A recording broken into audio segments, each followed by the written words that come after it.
everybody, this is Rabbi Wagensberg. You might be wondering why I'm speaking in front of a room of empty chairs. Well, the reason I think is because in our world of technology, one doesn't necessarily have to be standing in front of a room where every seat is filled. And that is because today we can be talking to hundreds of people and all we need to have is one piece of technological device in front of us. So you out there, my dear followers who have been opening up these links and have been listening to these words of Torah, you are the ones that are filling these seats today, and thank you so much for joining me. Our Parsha is Behaaloscha. And it's interesting, it reminds me of a story that happened maybe 30 years ago when I was still learning in the academy in yeshiva. A friend of mine came to me and said that he thinks that he no longer has to study Torah. No longer is he required to engross in the study of Torah. And I said to him, well, why do you think that way? And he said to me, it's actually a Rashi in this week's Parsha. In our Parsha, Behaaloscha, it says that when the Levites would come to do the avodah, the special service of a Levite, they would begin at the age of 25. Rashi points out that elsewhere it says Levites began at the age of 30. Will the real number please stand up? How old were the Levites when they began? Rashi says there's no contradiction whatsoever. At the age of 25, the Levites would enter the academy. They'd begin learning the laws that pertain to their unique avodah.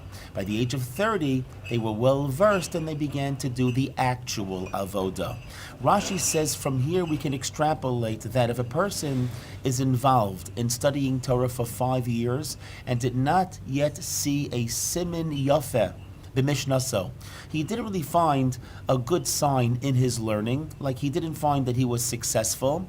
Shuv lo yireh, he will never see success in his learning again. So this fellow says to me, look, I've been learning yeshiva for 5 years, and I really haven't found success in my learning, and therefore he felt he had no responsibility to engage in the study of Torah.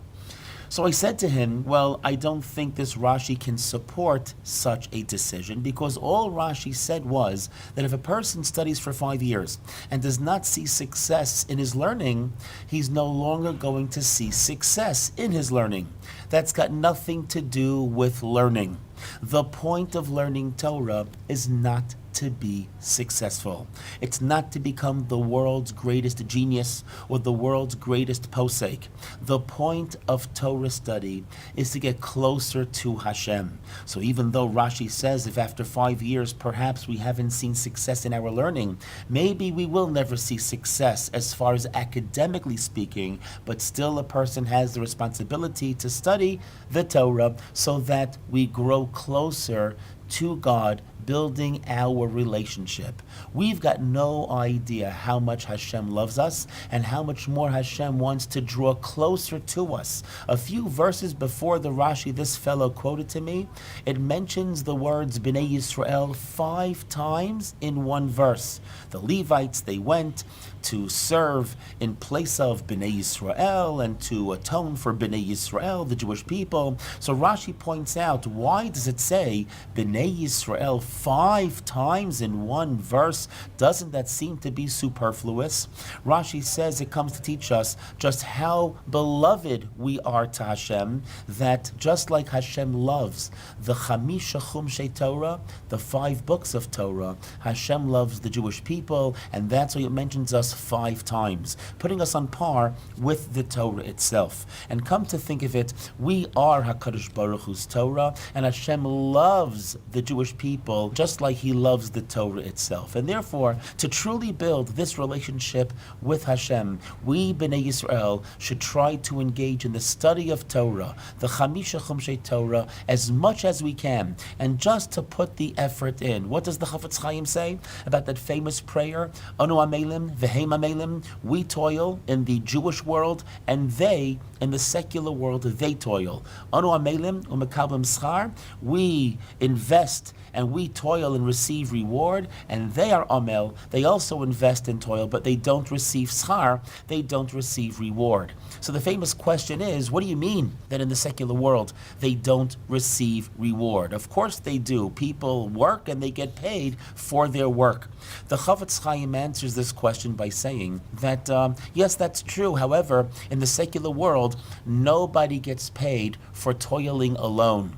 In the secular world, there has to be a final product. Imagine a person is building a piano, spends the entire year putting it together. After the year, if the whole thing collapses, if the whole thing breaks, nobody's going to pay him a dime for the piano. But why? I killed myself for an entire year. I toiled. In the secular world, people only pay for final products and the final result. If there's no final product to take home, nobody pays just for toiling. However, by the Torah world, in the Jewish world, it's just the opposite. Hashem pays for the efforts themselves. A person invests in the study of Torah, even if he can't show anything for it. He doesn't even know, he can't quote, he doesn't know it by heart, he doesn't know how to decide whatever Jewish law. He still gets reward just for occupying himself in the study of Torah, because again, the point of Torah study is not to become the world's genius of whatever the case may be. It's to build a closer relationship to Hashem, and the greatest way to do that is through the study of Torah. So therefore, everybody, join me together as we try to embark on a journey even more committed to the study of Torah. Let's think of adding a few moments a day so that we can actually draw ourselves closer to Hashem and build that everlasting relationship. Thank you so much for joining me. This has been Rabbi Wagensberg.